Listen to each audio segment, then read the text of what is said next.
Il 52% degli allievi ha incrementato la propria retribuzione annua lorda nei 2 anni tra l'inizio e la fine del master, il 10% ha creato una nuova impresa, il 49% ha cambiato ruolo durante o subito dopo il corso. Infine, il 100% degli alunni ritiene il costo del master estremamente ragionevole se confrontato con quello delle business school.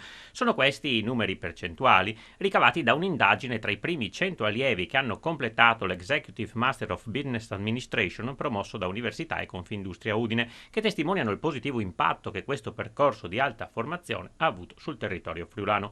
Il nostro master, ha evidenziato Michele Nencioni, direttore generale di Confindustria Udine, rappresenta un passo avanti nella missione dell'università e di Confindustria per offrire ai professionisti di oggi le competenze necessarie per affrontare le sfide di un mondo in continua evoluzione. Il professor Marco Sartor, direttore del master, ha riassunto gli elementi chiave, come i docenti di chiara fama, un prezzo equo, orari compatibili con un profilo di utenza executive e la sinergia con il network confindustriale. Al via ora le candidature per la quinta edizione del master, in programma nel biennio 2023-2025 a partire da novembre.